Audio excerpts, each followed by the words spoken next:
Olá, bom dia, tudo bem? Tudo em paz? Estamos aqui para mais uma aula de geografia e hoje a gente vai tratar um pouco do significado de subdesenvolvimento, né? Subdesenvolvimento, a história, as origens do processo de subdesenvolvimento no mundo, né? E citar nesse contexto o caso brasileiro. Mas na realidade, o que significa subdesenvolvimento? Essa palavra, essa nomenclatura, ela surgiu no pós Segunda Guerra Mundial, principalmente para enfatizar e explicar um pouco dos processos de descolonização da África e da Ásia. Os países africanos e alguns países asiáticos se emanciparam politicamente nesse período de pós Segunda Guerra Mundial. Mas, na realidade, as origens, né, desse fenômeno, dessa estrutura socioeconômico-política, remota a tempos anteriores, né, um passado mais remoto. É bom que se diga que a construção da pobreza e a riqueza através das relações sociais, né, está fundamentada num contexto histórico. E aí eu gostaria de pontuar aqui as expansões marítimas, a própria expansão do capitalismo, né, as grandes navegações, como sendo a dispersão dessas relações, fortalecimento e dispersão dessas relações, onde se estabeleceu processos mais intensos de dominados e dominadores, né, países que se tornaram líderes, vamos dizer assim, encabeçaram toda uma construção econômica, e países que se tornaram subalternos. Então a Europa, por exemplo, ela criou esse protagonismo histórico, né, construindo essa ponte de dependência de alguns países, de alguns povos em relação a eles, né, a Portugal, a Espanha, Inglaterra, França, Alemanha, no decorrer dos séculos, né. E o subdesenvolvimento, ele se caracteriza, como a própria palavra diz, a etimologia da palavra, sub, abaixo do desenvolvimento, aquém de situações dignas de vida das pessoas que habitam essas nações. Hoje, o mundo se divide, né, de maneira, é uma classificação até genérica, é a classificação que divide o mundo em países ricos do norte e países pobres do sul. Mas, como eu disse, nesse passado, nessa construção histórica, os países, né, do Novo Mundo que foram colonizados, eles foram colônia de exploração dos países europeus, por exemplo. E quem foi colônia de exploração dos países europeus se tornou país subdesenvolvido na contemporaneidade, no decorrer do século XX e até os dias atuais. Então, vamos aqui algumas características desse subdesenvolvimento, né? Dessa situação aquém do desenvolvimento. Uma das características que a ONU elegeu para classificar, né, os países em subdesenvolvidos, em periféricos, é o chamado IDH, o Índice de Desenvolvimento Humano. E o IDH ele se baseia, se fundamenta em 3 critérios: a longevidade, a renda per capita e o nível de escolaridade, a educação. E o que é a longevidade? A longevidade é a expectativa de vida, a esperança de vida ao nascer. Então, um indivíduo ele vai ter menor ou maior esperança de vida, tende a viver mais ou menos de acordo com as suas condições sociais, de acordo com os serviços que ele tem acesso e a estrutura do tecido social que ele se insere. Então, se ele nasceu num bairro periférico, vamos dizer assim, numa área de favela, muito provavelmente por conta da ausência do Estado, né, na área de saúde, educação, lazer, a própria violência que muitas vezes o Estado se omite em mitigar, em diminuir, esse indivíduo vai estar vulnerável a toda essa conjuntura. Então a possibilidade dele morrer mais cedo, dele ter uma vida menos longeva, é maior. Então, os países africanos, por exemplo, alguns deles, uma boa parte deles, possuem expectativa de vida bem aquém de países europeus. Se eu comparar, por exemplo, a expectativa de vida de um país africano como a Etiópia, a Somália ou a Ruanda, com um país escandinavo como a Suécia, a Noruega ou a Dinamarca, a diferença é abissal, é gigantesca. Vou pegar o exemplo do Brasil, mesmo que o Brasil tenha melhorado significativamente sua expectativa de vida, mas ele está aquém, por exemplo, da expectativa de vida dos japoneses. Então, essa longevidade diz muito com relação ao nível de desenvolvimento do país. Um outro indicador importantíssimo é o nível de escolaridade. Uma nação, quanto mais estudada, quanto maior o nível de instrução, de escolarização, maior é a qualidade de vida. Mais se tem qualidade na saúde, na segurança pública, na questão do emprego, na renda. E a escolaridade, o acesso à educação, como nós sabemos, todo mundo é ciente disso, ela abre portas para uma série de benefícios sociais essenciais à nossa dignidade, a dignidade humana. E um outro indicador importante, que está dentro desse contexto do IDH, é justamente a renda per capita. Per capita é um termo, per capita significa por cabeça, é um termo em latim.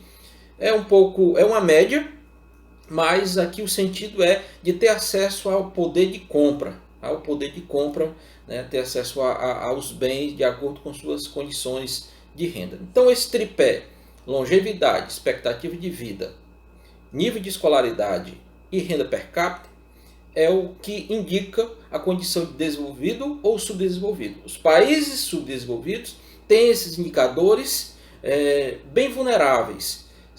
A maioria da população nos países subdesenvolvidos tem uma expectativa de vida baixa, tem uma renda para aquém da sua condição de subsistência dignamente, e efetivamente o nível de escolaridade é baixo de maneira geral. Você pega o exemplo do Brasil, nós temos, por exemplo, uma parcela significativa da população brasileira vivendo na informalidade. Nós temos 38 milhões de brasileiros vivendo na informalidade. E o que é viver na informalidade?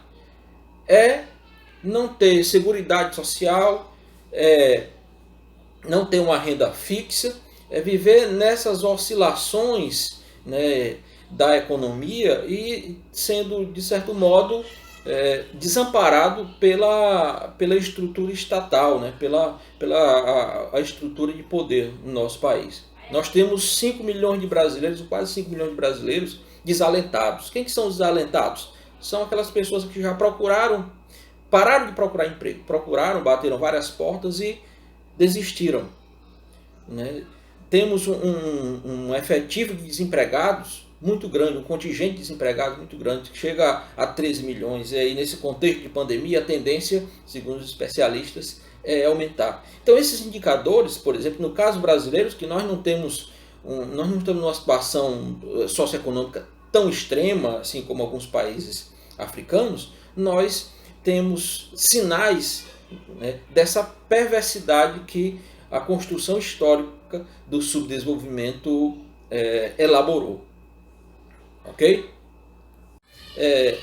Elucidar aqui, citar como exemplo de país subdesenvolvido, pode mencionar o Brasil com alguns de seus indicadores. Como eu já falei, né, nós temos um contingente de desempregados muito grande. São 13 milhões de desempregados, caminhando para esses 13 milhões de desempregados. Quase 5 milhões de desalentados, como eu já falei. Nós temos uma concentração de renda terrivelmente cruel. Para vocês terem uma ideia, 5 megabilionários brasileiros têm renda equivalente a 100 milhões de brasileiros, ou seja, quase a metade da população. Então, essa concentração de renda, ela diz muito nessa conjuntura de subdesenvolvimento. Uma outra questão importante, né, que toda riqueza e pobreza são construídas a partir de relações sociais históricas. E a gente não poderia deixar de falar, citando o Brasil, a nossa estrutura fundiária, né? O Brasil é o quinto maior país do mundo em dimensão territorial. Nós temos uma diversidade climática, de solos, de pluviosidade, né? De chuvas, de distribuição hídrica muito grande. E essa diversidade, esse tamanho do Brasil, né, dadas as nossas condições naturais, são muito favoráveis, são muito, vamos dizer assim, importantes, né, nesse processo da construção da riqueza. Porém, no decorrer da história, o que aconteceu? As nossas terras foram pessimamente distribuídas, desde o período colonial, as chamadas capitanias hereditárias, as grandes propriedades que eram doadas, as Seis Marias. E essa distribuição desigual, concentradora, fez surgir uma mazela social chamada latifúndio. Hoje nós temos muito fortemente a presença do latifúndio no espaço agrário brasileiro. Então o que é o latifúndio? É a grande propriedade, né, que está concentrada nas mãos de pouca gente. Muitas vezes ela é improdutiva. Muitas vezes o latifúndio ele não tem, podemos dizer assim, realiza o seu papel, o papel social da terra, que é produzir alimentos. Então nós temos a presença do latifúndio, a reforma agrária que não foi executada. E por conta dessa deformação histórica, nós temos um percentual de população, de habitantes, muito grande nas áreas periféricas das cidades. A favelização nas nossas grandes cidades é uma marca do subdesenvolvimento. E a favelização, essa periferização das habitações nas grandes e médias cidades brasileiras, fez surgir, por exemplo, monstros e deformações cruéis, deformações sociais cruéis. Como exemplo, nós temos metade da população brasileira sem saneamento básico. Você visitar uma área periférica, uma favela numa grande cidade como Fortaleza, por exemplo, a gente percebe visualmente o esgoto a céu aberto, as habitações precárias, as ocupações em áreas de vertentes de morro, de serras, as margens de rios, a mata ciliar destruída, lagoas aterradas, ocupações totalmente inadequadas por conta dessa omissão do poder público ao longo da história. Então são exemplos são marcas, né, ainda muito presentes do subdesenvolvimento no nosso país. E se a gente for pegar outros países como exemplo, os países africanos, até países aqui latino-americanos, por exemplo, tem o Haiti. O Haiti é o país mais pobre da América Latina, porque vivenciou guerras, vivenciou ditaduras, como nós aqui também, né? Tivemos essa experiência desagradável. Todas essas transformações políticas nos colocam nessa condição de país subdesenvolvido. Embora que tenha surgido ultimamente, né, nas últimas décadas, uma expressão chamada de país em desenvolvimento, o país emergente também é outra nomenclatura, para suavizar um pouco essa condição de subdesenvolvido. Mas o que é o emergente, o que é o país em desenvolvimento? Aquele país que conseguiu uma certa projeção econômica. O Brasil recentemente esteve entre as 6, 7 maiores economias do mundo. Nós somos grandes exportadores de commodities. O que são os commodities? Matéria-prima, gêneros agrícolas, minérios. E nós temos essa projeção regional, principalmente. Nós somos a maior economia da América do Sul. Ainda estamos, mesmo com certas fragilidades, estamos no rol das 10 maiores economias do mundo. Mas o que é que nos coloca na condição de subdesenvolvido?